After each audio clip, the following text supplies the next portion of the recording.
So hello everyone, welcome back to the channel. आज हम करने वाले हैं जर्नल एंट्रीज क्लास 11th का लेक्चर नंबर 6। तो आज के लेक्चर में हम इसकी जो बाकी चीजें रह गई हैं वो करेंगे और हमारा चैप्टर भी फिनिश हो जाएगा। सो आज हम एडजस्टमेंट एंट्री करेंगे जहां पर थोड़ा टाइम लगेगा, आपको एक एक एंट्री को अच्छे से समझना है क्योंकि थोड़ी डिफिकल्ट एंट्रीज होती है। दूसरी एंट्रीज हम करेंगे एसेट रिलेटेड एंट्री, जहां पर हमें देखना होता है कि एसेट को खरीदने की क्या एंट्री होनी चाहिए, फिर एसेट को खरीदने के बाद इंस्टॉलेशन है उसकी क्या होनी चाहिए, लेबर को वेजेस दे दिए उसकी क्या होनी चाहिए। तो वो सारी चीजों को भी आज डिस्कस करेंगे और लास्ट में हम करेंगे ओपनिंग जर्नल एंट्री और फिर हमारा चैप्टर हो जाएगा क्लोज। तो हम ओपनिंग एंट्री सीखेंगे लास्ट में और चैप्टर वहां पे कर देंगे हम फुल स्टॉप। ठीक है, तो बहुत इंपॉर्टेंट क्लास रहने वाली है। आपने सारे के सारे पार्ट ध्यान से सुने हैं तो नीचे कमेंट सेक्शन में मुझे बता के जाओ कि भैया मैंने सारे पार्ट सुने हैं, मुझे सब समझ में आया है और मेरे लिए सीरीज बहुत हेल्पफुल रही है। मुझे पर्सनली बहुत पसंद आएगा अगर आप ऐसा लिखकर जाते हो तो। ठीक है जी, तो अब जल्दी से शुरू करते हैं आज की क्लास को और जनरल एंट्रीज का चैप्टर बिल्कुल अच्छे से फिनिश करते हैं।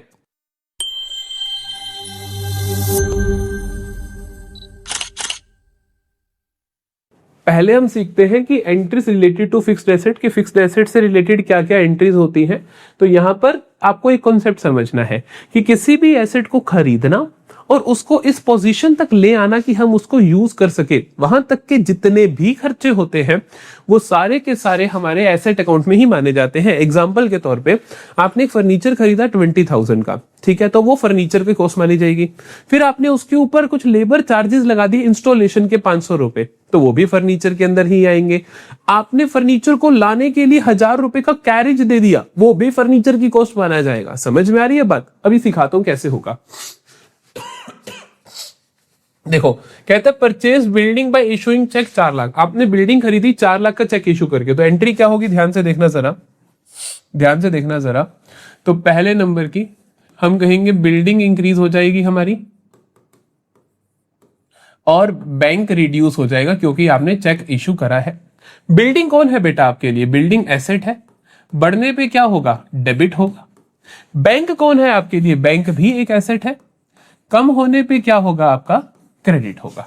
ठीक है जी, तो हम क्या कहेंगे कि मेरा बिल्डिंग अकाउंट डेबिट हो जाएगा और बैंक अकाउंट क्रेडिट हो जाएगा। तो building account debit to bank account. ठीक है, तो कितना आ जाएगा? ये 4 लाख का है तो हम कहेंगे 4 लाख, 4 लाख, 4 लाख, 4 लाख। ठीक है, दूसरे नंबर की देखो, कहते हैं boat computers from HP limited Noida. हमने कंप्यूटर्स खरीदे and amount paid by internet transfer, मतलब ये भी बैंक से दिया 2.5 लाख के। तो आपने जो कंप्यूटर खरीदा ना 2,50,000 का, ये भी बहुत सिंपल है। इसी एंट्री देखो क्या होगा, हम बोलेंगे कि सर कंप्यूटर बढ़ गया। कंप्यूटर कौन होता है हमारे लिए? एक एसेट होता है, बढ़ने पे क्या होगा? डेबिट होगा। हमने इंटरनेट ट्रांसफर किया तो हमारा बैंक अकाउंट रिड्यूस हो जाएगा, तो हम कहेंगे बैंक जो कि एक एसेट होता है रिड्यूस हो जाएगा। अच्छा, कंप्यूटर बेटा कितने से इंक्रीज होगा? कंप्यूटर 2.5 लाख से इंक्रीज होगा। कंप्यूटर डेबिट करोगे तो एंट्री बन जाएगी computer account debit to bank account. कितने से बन जाएगा? सोचो, कंप्यूटर कितने का बेटा? 2,50,000 का और बैंक भी रिड्यूस होगा 2,50,000 से, तो हम कितना लिखेंगे? 2,50,000, 2,50,000। ठीक है जी, कोई प्रॉब्लम तो नहीं है। तीसरी एंट्री पढ़ो, कहते हैं paid in cash for installation of computer. अब जो आपने कंप्यूटर खरीदे थे उनको इंस्टॉल करने पे आपके 10,000 रुपए लग गए। मैंने कहा था एसेट को खरीदना, उसको लेकर आना, उसको इंस्टॉल करना, यहां तक कि जितने भी खर्चे होते हैं किसके माने जाते हैं? एसेट के माने जाते हैं। तो ये जो इंस्टॉलेशन ऑफ कंप्यूटर का खर्चा, ये भी आप कंप्यूटर का ही खर्चा मानोगे। तो बेसिकली जब तीसरी एंट्री आप पास करोगे तो आप कहोगे कंप्यूटर ही इंक्रीज हुआ और 10,000 से भी। नहीं समझे? ये कंप्यूटर का ही खर्चा है, ये एसेट की ही कॉस्ट है हमारी। और हमने पे कैसे करा? कैश में, और कैश मेरा क्या हो जाएगा? कम हो जाएगा 10,000 से। कैश कम होता है तो क्रेडिट होगा क्योंकि एसेट कम हो रही है, कंप्यूटर एसेट बढ़ रही है तो डेबिट होगा। एंट्री बन जाएगी computer account debit to cash account. समझ में आ रही है? अब यहां पे आप इंस्टॉलेशन चार्जेस नहीं लिखोगे, कंप्यूटर ही लिखोगे, कंप्यूटर ही लिखोगे। क्यों? क्योंकि ये कंप्यूटर की ही कॉस्ट मानी जाएगी। समझ में आया? अगला देखो, bricks, cement etcetera for 1,50,000 and timber for ₹2 lakh purchase for the renovation of building. अब बिल्डिंग को रेनोवेट करवाया, उसके लिए आपने कुछ ब्रिक्स आएंगी, कुछ सीमेंट आएगा, कुछ क्रैशर आएगा, there will be a lot of things. तो उन सबको अलग अलग नाम नहीं देते, हम कहते हैं बिल्डिंग बन रही है ना इन सबसे, तो ये बिल्डिंग का खर्चा है, तो ये सारी चीजें बिल्डिंग में डेबिट होंगी। तो हमारी जो चौथी ट्रांजेक्शन हम यहाँ पे क्या कहेंगे कि बिल्डिंग इंक्रीज हो जाएगी, डेबिट कर दोगे, एसेट इंक्रीज हो रही है। और आप चेक से पेमेंट कितनी कर रहे हो, 1,50,000 एक और 2,00,000 एक, तो आपका बैंक रिड्यूस हो जाएगा, क्रेडिट हो जाएगा, क्योंकि आपकी एसेट कम हो रही है। तो एंट्री क्या बनाओगे, एंट्री बनाओगे आप building account debit to bank account. ठीक है बच्चा, कितना आ जाएगा, बिल्डिंग बढ़ जाएगी कितने से, 1,50,000 प्लस 2, 3,50,000। जरिए सारा बिल्डिंग के अंदर ही तो लग रहा है, तो इन रियलिटी बिल्डिंग बढ़ रही है। तो बिल्डिंग बढ़ रही है कितने से मेरी, 3,50,000 से, और बैंक रिड्यूस हो रहा है मेरा 3,50,000 से। क्लियर है। चलो अगला देखो, boat furniture of 20,000 and paid for labour 500। Furniture खरीदा, उसको लेबर, उसके ऊपर जो लेबर लगी लाने की या इंस्टॉल करने की 500 रुपए लग गई। तो आप ये सारे का सारा खर्चा किसका मानोगे, फर्नीचर का ही मानोगे, लेबर अलग से नहीं लिखोगे। तो आप कहोगे मेरा फर्नीचर बढ़ रहा है कितना, 20,500 से। ठीक है, एंड कैश कम हो रहा है 20,500 से। फर्नीचर बढ़ना मतलब एसेट, एसेट बढ़ती है तो क्या होता है, डेबिट होता है। तो एंट्री क्या बन जाएगी, furniture account debit to cash account. कितना आ जाएगा, 20,500, 20,500। क्लियर है कहानी, जल्दी बताओ, समझ में आता है कैसे करना है। दिस इज हाउ आप इसको ट्रीट करने वाले हो। सो हमने क्या किया, जो फिक्स्ड एसेट से रिलेटेड एंट्रीज थी, जो भी खर्चा उनको खरीदना प्लस उनको इंस्टॉल करना प्लस उनको लेकर आना, वो सारे का सारा उसी एसेट का खर्चा माना जाता है। ठीक है जी, यहां तक कोई प्रॉब्लम तो नहीं है बेटा। चलो अब आती है एडजस्टमेंट एंट्रीज। बहुत ध्यान से सुनना, एक एक एंट्री का अलग अलग कॉन्सेप्ट है, जैसे जैसे कॉन्सेप्ट समझाऊंगा समझते चले जाना। पहली एंट्री कहता है rent due but not paid, मतलब आउटस्टैंडिंग रेंट हुआ। आउटस्टैंडिंग रेंट क्या होता है, लाइबिलिटी होता है। ध्यान से सुनना, इसका ट्रीटमेंट क्या होगा, इसके अंदर एक तो आउटस्टैंडिंग रेंट खाता इन्वॉल्व होगा और दूसरा खाता जो इन्वॉल्व होगा वो रेंट का होगा। क्यों, क्योंकि रेंट अकाउंट उतने से डेबिट होना चाहिए जितना इस साल का खर्चा है। आउटस्टैंडिंग का मतलब क्या हुआ कि इस साल का खर्चा लेकिन पे नहीं किया, तो इस साल का खर्चा तो है ही पड़ा, तो इस साल का खर्चा है तो रेंट को तो आपको इंक्रीज करना ही पड़ेगा, डेबिट करोगे। क्यों, क्योंकि रेंट एक एक्सपेंस है। और आउटस्टैंडिंग रेंट को आप क्रेडिट करोगे, क्यों, क्योंकि आउटस्टैंडिंग रेंट आपके लिए क्या है, एक लायबिलिटी है कि देना रहता है, तो आप इसको क्रेडिट कर दोगे क्योंकि आउटस्टैंडिंग रेंट आपकी लायबिलिटी बढ़ रही है। एंट्री क्या बन जाएगी, एंट्री बनेगी आपकी rent account debit to outstanding rent account. ठीक है जी, कितना आएगा, ये आएगा आपके पास 25,000। फिर से सुनो, रेंट मेरा इस साल का खर्चा है, अगर कैश में दे दिया होता तो एंट्री होती rent account debit to bank account या कैश अकाउंट, लेकिन नहीं दिया तो आपकी लायबिलिटी बन गई, तो rent account debit to outstanding rent account, ये हमारी लायबिलिटी बन गई। ठीक है, अगला देखो, कहता है out of interest received this year. जितना भी इंटरेस्ट मेरे को इस साल रिसीव हुआ उसमें से 7,000 बिलोंग्स टू नेक्स्ट ईयर, मतलब कि वो इस साल की इनकम नहीं है। 7,000 रुपए इस साल की इनकम नहीं है, तो मतलब जो आपका इंटरेस्ट रिसीव हुआ इस साल उसको आप कम करो पहले तो 7,000 से। ठीक है, और दूसरी चीज वो आपके लिए क्या है, इस साल का नहीं अगले साल का। अगले साल का मतलब उसका नाम क्या हुआ, एडवांस इंटरेस्ट। क्या हुआ, एडवांस इंटरेस्ट। इंटरेस्ट रिसीव्ड क्या बेटा आपके लिए, रिवेन्यू। रिवेन्यू कम हो रहा है, रिवेन्यू कम हो रहा है तो क्या होगा, डेबिट होगा। एडवांस इंटरेस्ट क्या है आपके लिए, लायबिलिटी है, बढ़ रही है क्योंकि बढ़ ही तो रहा है, पता ही तो चल रहा है कि इसमें 7,000 तो एडवांस है, मतलब अगले साल का है तो बढ़ रहा है। लायबिलिटी बढ़ती है तो क्रेडिट होता है। एंट्री क्या बन जाएगी, एंट्री बन जाएगी advance interest account debit to interest received account. ठीक है, कितना आएगा, 7,000। सॉर्टेड है। तीसरा आ जाओ, कहता है provide 15% depreciation on furniture costing 2,50,000। Depreciation का मतलब होता है एसेट की वैल्यू में कम हो जाना। एसेट की वैल्यू में कम हो जाएगा तो इसके हम दो इंपैक्ट क्या क्या दिखाएंगे। एक तो डेप्रिसिएशन, जो हमारा डेप्रिसिएशन हुआ है और दूसरा खाता कौन सा इन्वॉल्व होगा, फर्नीचर, या मैं कहूं जो भी मेरी एसेट है उसको हम रिड्यूस कर देंगे।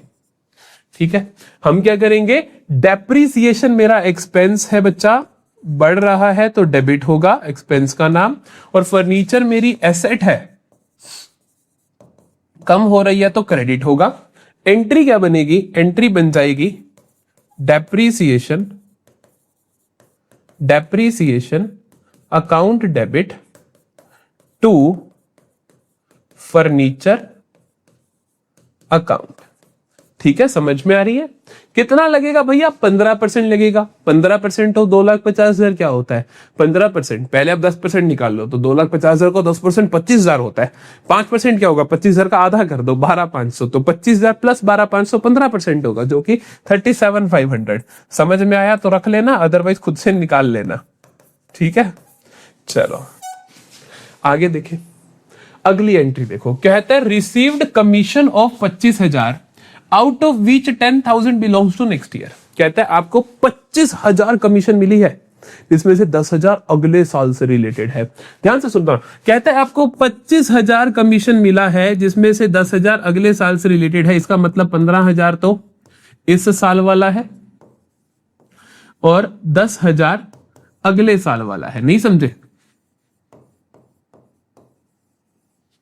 क्या बोल रहा हूं मैं, कि भैया हमें कमीशन मिली 25,000 की, जिसमें से 10,000 अगले साल से रिलेटेड है, मतलब कि 15,000 इस साल से रिलेटेड है और 10,000 अगले साल से रिलेटेड है। ठीक है जी, अच्छा तो अब हम क्या करेंगे भैया, हम कहेंगे देखो कैश कितना आ रहा है, आराम से एक एक खाते से पूछते हैं, जो खाते इन्वॉल्व है वो देखते हैं। कैश, कैश कितना इंक्रीज हो रहा है, 25,000 से। हो रहा है कि नहीं हो रहा, यही कहेंगे कि भैया कैश कितने से इंक्रीज हो रहा है, 25,000 से इंक्रीज हो रहा है। अच्छा, फिर हम कहेंगे कि जो 15,000 इस साल से रिलेटेड है वो तो जाएगा कमीशन रिसीव्ड अकाउंट में, वो जाएगा कमीशन रिसीव्ड अकाउंट में, क्योंकि जो इनकम के अकाउंट होते हैं उनमें उतना ही जाता है जितना इस साल का हो। और जो 10,000 अगले साल से रिलेटेड है वो कहां जाएगा, एडवांस वाले अकाउंट में, एडवांस कमीशन के अकाउंट में। ठीक है, अब भैया डेबिट होगा क्रेडिट होगा, सोचो।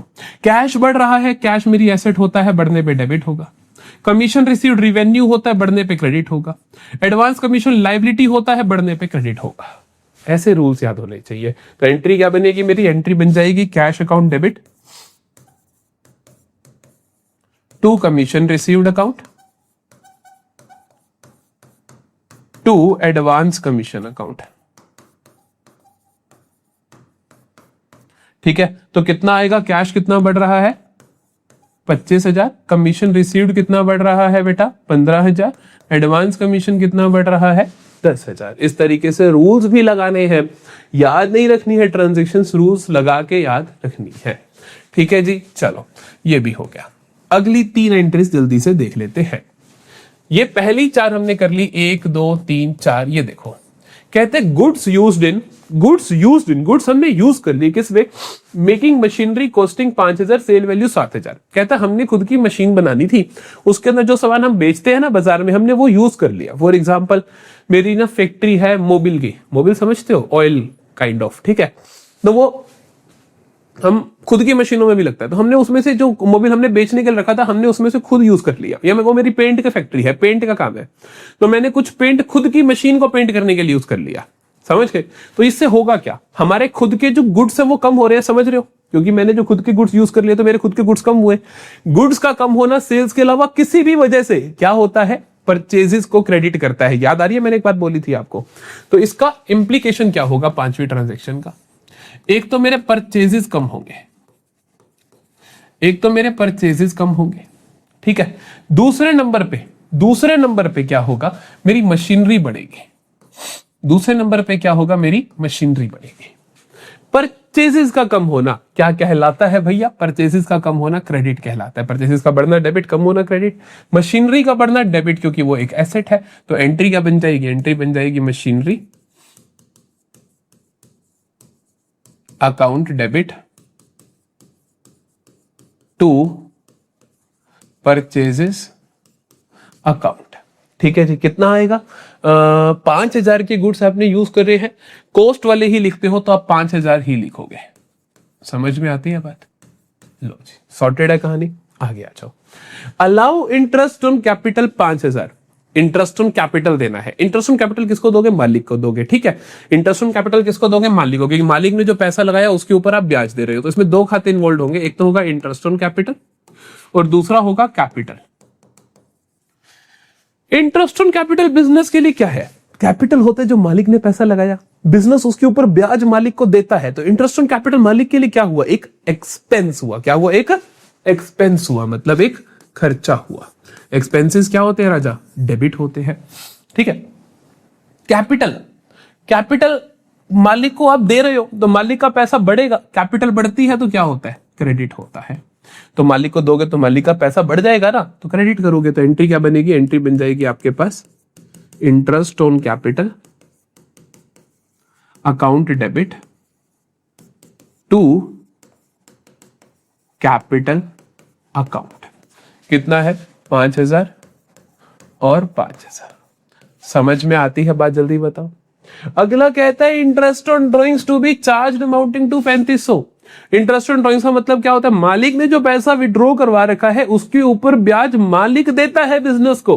तो बिजनेस के लिए क्या है? ये इनकम है, रिवेन्यू है। तो हम क्या कहेंगे?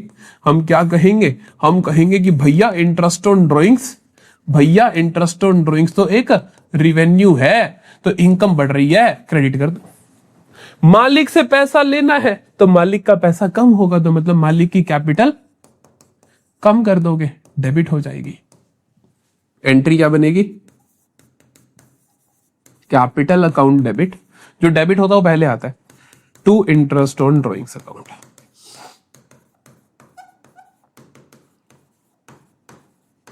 कितना आएगा? ये आएगा भैया 3500, तो 3,500। 3,500।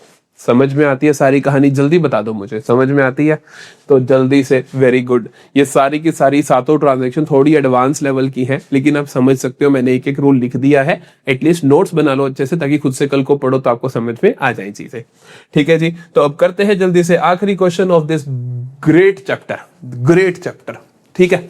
ये रहा, कहते हैं पास नेसेसरी जनरल एंट्रीज, या क्वेश्चन बोलेगा pass the opening general entry. Opening general entry का मतलब होता है कि आपको बैलेंस शीट दे रखी है पिछले साल की। बैलेंस शीट शायद आपने अभी तक सुनी नहीं है 11th क्लास में। मैं आपको बता दूं कि एसेट्स और लायबिलिटीज की डिटेल्स दे रखी है आपको, और कहता है ये सारी की सारी डिटेल्स को जनरल एंट्रीज में पास करो। कुछ मुश्किल नहीं होता, सिर्फ नोट डाउन करनी होती है। मतलब पिछले साल की बैलेंस शीट है, इस साल जब स्टार्ट करेंगे ईयर, हम अपनी खाते शुरू करेंगे तो हम इन सारी चीजों को एंटर करेंगे किताबों में। एंटर कैसे करेंगे? ये जो एसेट्स होती है इनका बैलेंस क्या होता है बेटा? डेबिट बैलेंस होता है, हमें पता है।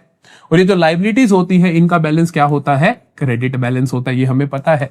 तो कुछ नहीं करना, ओपनिंग एंट्री में सारी की सारी एसेट्स को डेबिट कर दो, सारी की सारी लायबिलिटीज को क्रेडिट कर दो, क्वेश्चन हो जाएगा। तो करें जल्दी से, एसेट्स को डेबिट करो। Cash in hand account debit, bank balance तो है तो उसको आप क्या लिखोगे? Bank account debit. Furniture account debit, debtors account debit. सारी एसेट्स डेबिट कर दी, सारी लायबिलिटीज क्रेडिट कर दो। क्या करेंगे? To capital account, to outstanding rent account, ठीक है। सारी एसेट्स डेबिट करें। कितना कितना अमाउंट है वो तो लिखो। कितना? 10, 20, 15, 35। 10, 15, 10, 20, 15, 35, 20, 15, 35, 75, 5। लो जी, क्लियर है कहानी? जल्दी बताओ। बस हमने कर दी सारी की सारी एंट्रीज पास। चिल्ला भाई साहब, काम हो गया हमारा। ऐसे ही करना होता है, जो भी बैलेंस शीट दियो सारी एसेट्स डेबिट कर दो, सारी लायबिलिटीज को क्रेडिट कर दो। यहां पर चैप्टर मेरा फिनिश होता है, जनरल एंट्रीज। अगर आपको समझ में आया हो तो प्लीज कमेंट सेक्शन में बता के जाना। सारे के सारे नोट्स, जो जितने भी पार्ट्स हैं, सारे के 6 पार्ट्स के नोट्स नीचे आप जैसे ही डिस्क्रिप्शन में आपको ऊपर ऊपर लिंक दिख जाएगा, क्लिक करके आप नोट्स डाउनलोड कर सकते हो। पिंड कमेंट में भी मैंने डाल दिया है इसका लिंक। कोई भी डाउट्स हो तो टेलीग्राम चैनल ज्वाइन कर लो, व्हाट्सएप चैनल ज्वाइन कर लो। अगर आप डेली बेसिस पे एमसीक्यू सोल्व करना चाहते हो तो इंस्टाग्राम पे आप हमें वैसे ही प्यार के लिए फॉलो कर सकते हो। ठीक है, तो अब मिलेंगे हम अगले चैप्टर में, कैश बुक को शुरू करेंगे। जल्दी से यहां तक सारी चीजें फिनिश कर लो बच्चा। ठीक है जी, all the very best, done, bye bye, take care. इस चैप्टर को खत्म करके कमेंट सेक्शन में डन लिखकर जाना। Bye bye.